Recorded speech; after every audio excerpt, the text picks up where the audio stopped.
Hello, everybody. I'm Frank Stanisci of Candid Frank Live, where you'll find us airing our views here on the Candid Frank Stanisci YouTube channel. Now on Candid Frank Live, joining me is Aaron William Freeland. Aaron, how's it going, buddy? Thank you for Doing being well. here. I appreciate that, Frank. How have you been? All right, all right. Just survived another birthday. That's important, I guess. Survival's it's what it's all about, right? Of course. And and we've got us sorry, my computer has decided again. I had an update. I love updates, and it seems with Microsoft the updates are getting longer and longer, and it takes hours, and I think it's because my computer is not new, so it doesn't take to the translation the way it might have when it was younger. It kind of reminds me of me. Interesting. Yeah, there's kind of a similarity there, I think. And young man, you may find out to be true with you as well down the road. A few I'm years sure it'll happen to me eventually. in the next century, it'll happen for you. Okay, the day after free agency, a lot of CFL news. We'll touch a little bit. I'd like to first start, of course, with Trevor Harris being the Saskatchewan. It's Saskatchewan. It's like a trade between Montreal and Saskatchewan. They exchanged quarterbacks. Yeah, that was interesting. I actually, I thought Trevor did well for himself when he was in Montreal. So seeing that he was headed out to the prairies was a little bit of a surprise. But at the same time, I think it's a good move for him. So Yeah, we'll have to see where that leads. I asked him about it earlier. Well, actually, maybe even last week, and he said I can't talk about it. So he's in the middle of Nah. a negotiation. And a friend of the show, Mario Cecchini, is back with the Montreal Alouettes as its president, running the team for the league that has now once again taken over a team, and once again the Montreal Alouettes are under the stewardship of Mario Cecchini on behalf of the Canadian Football League. That turned into a real little bit of a mess, and I have to say I'm very disappointed because it was something that showed a lot of promise there, and I don't know how much you know about the people who were buying the team and how things were going when the central figure dies and then the secondary figure takes over, and it seems there wasn't a lot of agreement with the people that inherited the team, if you will, and him, the number two banana. It seemed to go sideways. This was an organization and is an organization trending upwards. Don't know what kind of damage this situation has done to the team. We'll only find out in the future. Yeah. Now, Sid passed in 2021. Is that correct? Yep. Okay. And Soon Gurley was after he got between. before a year before he owned the team. Hardly That's had the time unfortunate. to enjoy it. Well, hopefully everything can get moving in the right direction here, and we'll continue with Montreal. They are one of the cornerstones of the league, and they've been part of the foundation and the bedrock of the CFL for a long time. So, hopefully this doesn't lead to too much of a hiccup. I think they kind of find themselves in a situation akin to what's going on with the Ottawa Senators right now. Well, as well with Eugene Melnick's passing. You have the secondary figures that are coming to the fore, and rumors of Who aren't Sam Miller. interested in owning a team. Yeah, They that's don't I mean have the that same love of the team as the father did. yeah. Did I say that out loud? Yeah, I did, didn't I? But and they're not to be faulted for that. I don't want to make it sound like there's some sort of fault. Like I said, I think I described the situation. The father really adored the idea of owning an NHL team. I worked for him. I didn't know him that well. I mean, I gave him permission to enter his own building, but aside from that, it was something that was clear to me that he loved the game, and he was a hockey fan, and he was a great supporter of hockey, junior hockey, and he was also very supportive of hospitals, especially St. Joseph. So yeah, he did a lot of good, and if his kids or the people who took over aren't as enamored by the situation, that's their decision. It's their right to make that decision. Let's go Yep. back to football and talk about some pickups. The Argos bring in a couple of players. So this was a bit of a busy day. This actually broke a little bit earlier today. They've signed Thomas Costigan, Mario Villamizar, and actually, according to the headline that I had here, Sirocco as well. So they're bringing in a few guys that Costigan played 11 games with Edmonton last season before a trade sent him to Montreal for the last 7 games of the season. Villamizar was drafted in the 6th round by the BC Lions in 2019 and has played 40 games with them. And Sirocco played 16 games for Ottawa last season after spending the first 3 seasons in Hamilton. So, players from all different teams coming together here. They look to be adding some solid pieces to what they've already got and what they've already retained. So glad to see that. Absolutely. They also signed Pickett. Yeah, this was actually, I didn't see this one coming. Did you see this one coming? No, absolutely. I did Oh, not. yeah? But yeah, Darius Pickett is going to be calling Toronto home in 2023. He signed as a free agent, so that broke earlier today. He had a great season with Montreal. It was just his second CFL season. He had 73 tackles and 4 sacks. He was ranked 22nd on the CFL's top 30 free agents list. So that's a good spot to find yourself in, So Well, glad to see that. what happens with Grey Cup champs is the players they have, a few of them are expecting a little pay bump. And the fact is, it's bump or get bumped, right? So that's where the Argos are at, and every championship team. And in fact, you know what? It isn't even just based on winning a championship or not. Just the numbers get a little higher with championships, but still, every team have players that feel they earned a raise, and because you're playing to the cap every year. For someone to get a raise, someone has to get less money, or someone has to, as does happen, go. Okay, let's go over to the National Hockey League and go with the Canucks. And this Larkin kid is he's a bane to the Vancouver Canucks, especially in their last outing. Oh, this was another one of those things. They brought in Tocchet because they weren't happy with the way the team was going under Bruce Boudreau, and unfortunately, it doesn't look like they're really doing all that much better. I think by bringing in Tocchet, they managed to conceal the fact that they were going to be going hard for Connor Bedard. But losing 6-1 to the Detroit Red Wings is never a good thing. He scored twice. Now this is also coming on the heels of a 5-2 win over the Canucks just as recently as Saturday. So Yep. 4 days before, it's repeated butt kickings by the Red Wings. Well, you know what? If you're the Vancouver Canuck fans, one of the hopes you have is that you get Connor Bedard. The other hope that you have is that you have a better future than you have today. But unfortunately, the biggest problem in those two statements, the third statement, you have to live through today. And that's not easy. That's difficult for any fan base. All one can hope is that eventually they get rewarded with a decent run. And that's really what fans expect, right? No fan, there is not a fan group, and there have not been fan groups, for example, Leaf fans going back to prior to Shanahan. They had a 35, 40-year run of, let's make the playoffs. Come on, we can do it. That isn't what fans are looking for. Fans are looking for championships, and right now the Canucks, they've got a good coach, and we'll see once they actually start putting players in that he can coach and make better. Right now, I think you made the point rather clearly. It wasn't opaque. The team is in trade mode, and they want to Yeah. get Bedard. Now, as a side note to this, you mentioned living through things. Do you remember the riots in Vancouver back in 2010, and Oh the boy. young couple that were photographed there? Yep. Well, as a side note, that was Australian Scott Jones and Canadian Alex Thomas.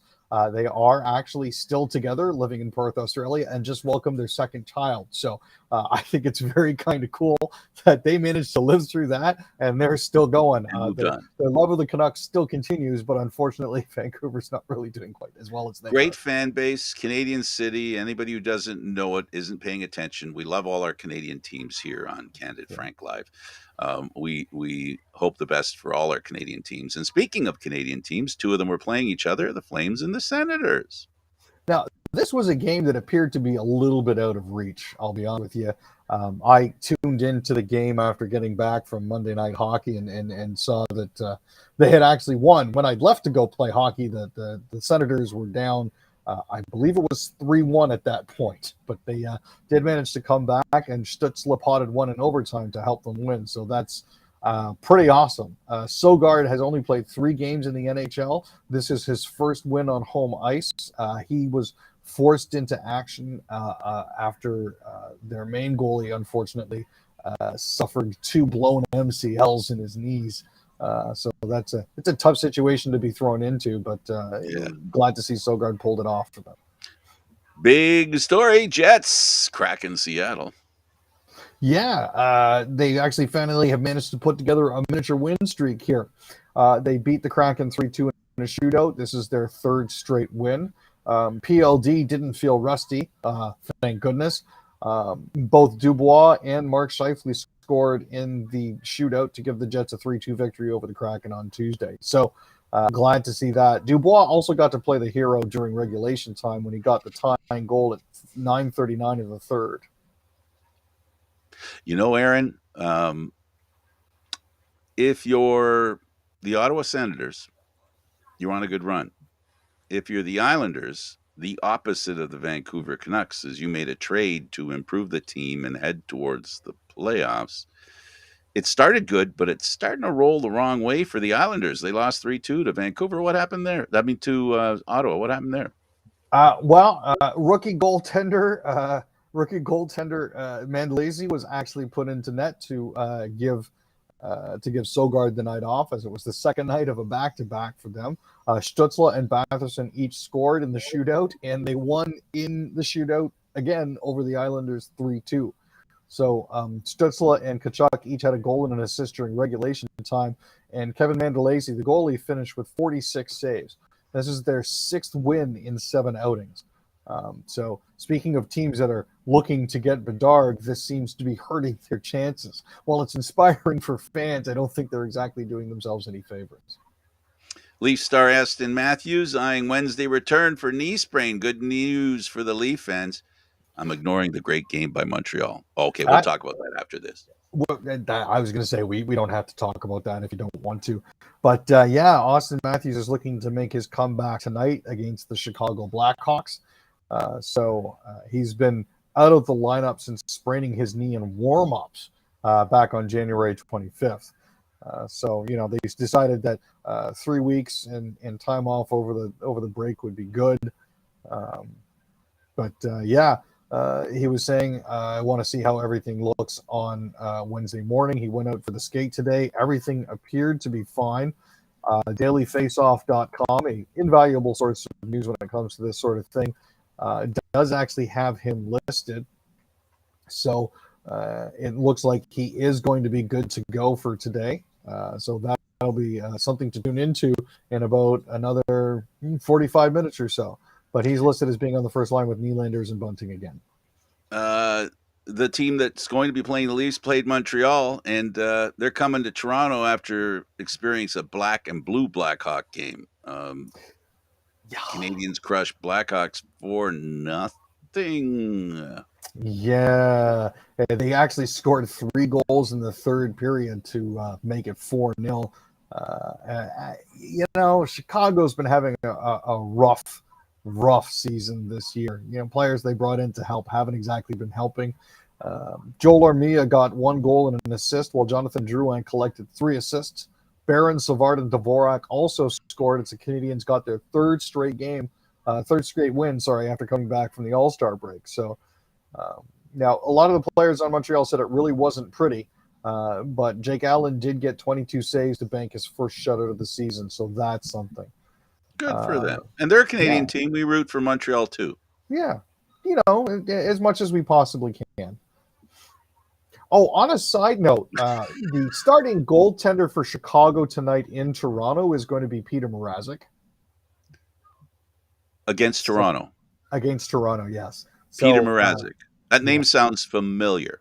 Yes. Yeah, ex-Maple Leaf great Peter Mrazek will be starting for the Chicago Blackhawks. Oh, ex-Maple Leaf? Yes. I guess he didn't So have that this, memorable an existence in Toronto. I don't remember him too well.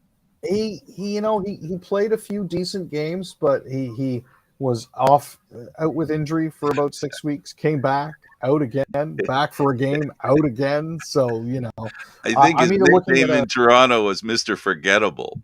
we're either looking at a 7-1 win or a 5-4 loss. For Now, which team, I can't tell you.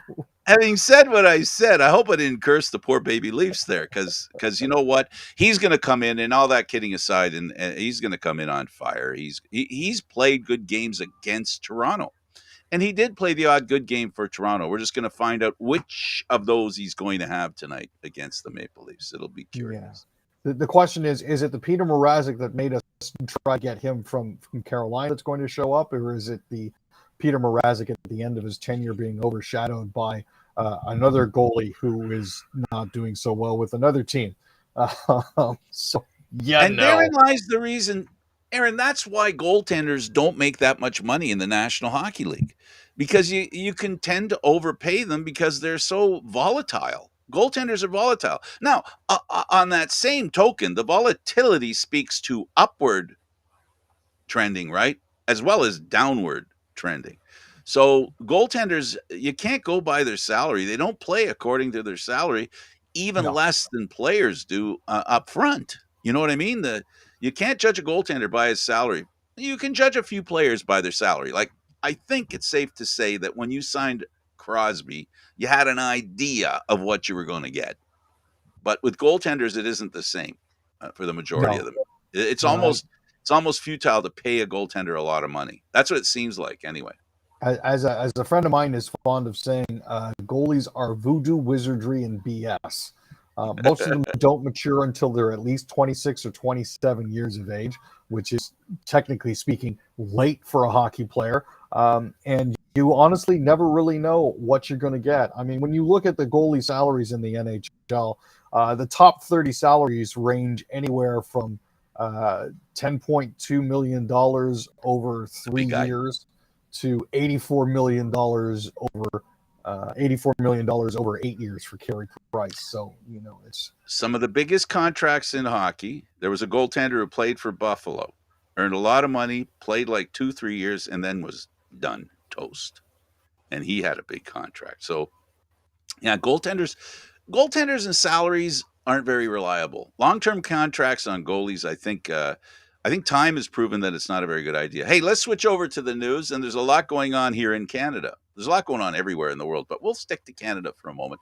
Now, what's this about the language bill that they're trying to pass? And there's an issue with conservatives and Bloc Québécois. What's going on? so there's something called Bill C-13. And this is Canada's official languages bill. And at this point here, Anthony Housefather, who represents the Montreal riding of Mount Royal, says he hopes he can still vote for Bill C-13, but there have been significant changes made by Conservative and Bloc MPs at the House of Commons committee level that will reduce English services in Quebec. Now, the bill was originally introduced by the Liberals last March to help protect French by recognizing its status as a minority language in Canada. But as it's worked its way through the House of Commons, several amendments have been passed by the Conservatives and Bloc Québécois that will reduce the rights of Quebec's English-speaking communities because they make reference to the province's Bill 96. So this is sort of the interconnection and intersection of different laws. Now, this can make things a little bit difficult, in particular with regards to Bill 96, which is an act respecting French, the official and common law language of Quebec. The two laws appear to be in conflict with one another, which makes it Yeah, difficult well, on a national level to sort of vote for it. but let's be clear. When it comes to the French language, it's in conflict. Period. Just by virtue of how we deal with it, it doesn't speak to equal rights. It doesn't speak to the Constitution in regards to everybody has freedoms, and one of the freedoms is to speak the language of choice. It's something that, unfortunately, in Canada, the reason that is, if it sounds like I'm against the French language, no, let me finish my sentence. It is unfortunate, but but there's a decision that's been made that we need to protect the French language. So by doing that, we're discriminating, and it's, this is one of the things that doesn't pass the sniff test, but one has to stand back and try to understand why they're trying to protect it. I can understand that, but it is counterintuitive to the day and age that we live in today, Aaron. That's my own. I hope I'm expressing my opinion without sounding like I'm attacking the French language, because that's not my intention. I'm just trying to be a referee, calling them as I see them, and it does have its issues. And for them to put a new law through, the world is getting more and more, let's be more inclusive. And the more that happens, the less the French language independence and intent, which I think is on sound ground, gets interpreted in a different way. Now, as it currently stands, just as a little more background for our viewers out there, Bill 96 was a Quebec law that was adopted in May that requires all provincial businesses to operate in French. So, and again, it's a home province. I can understand that. But it has a populist flavor to it, if I can attach a word to it.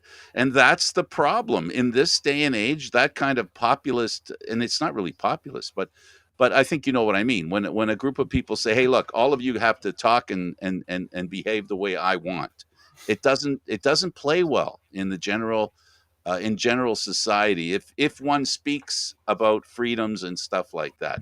But anyway, I'm sure, I'm not as bright as many of these politicians, and I'm not in Quebec, so I don't understand the issues there. But I'm just saying there's a confluence of problems that exist because of the subject matter. And no matter how, it's a lose-lose proposition. If I can underline everything I just said, it's a lose-lose proposition. There's no way to win that discussion. No, this is very true. It's very difficult to get through. Canadians should get into how much alcohol is in the standard drink. Say what now? Well, there's a lot of concern recently with the fact that the government is saying you should try to limit yourself to 2 standard drinks per week. But, the question then becomes, well, what is, technically speaking, a standard drink? Like a standard beer is technically 341 milliliters, which is a can or a bottle that contains 5% alcohol. However, many beers are sold at other sizes and alcohol contents. For example, Peroni is 5.2% alcohol, but it's 330 mils. A lot of the craft beers that you buy come in 473 ml cans and are anywhere from 2.3% to 9.6% alcohol. A glass of wine should be 142 mils and 12% alcohol, but wines can also be anywhere from 11 to 13.5%, and you can get anywhere from 5 to 8 ounces. So, it's a question of standardizing this. I just say, why don't we just go with the largest container available? Oh, boy. Work it out from there. Hey, Bev. Are you there? Oh, I guess she's not there, because I was going to ask her to get my beer mug.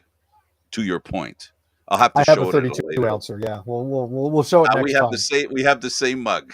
Yes, we do. It's taller than my head, and I have a big head. Okay, let's talk about that the feds are restricting funding of research with foreign agencies deemed to pose security risk. In other words, they're figuring out their friends or frenemies. Which are they?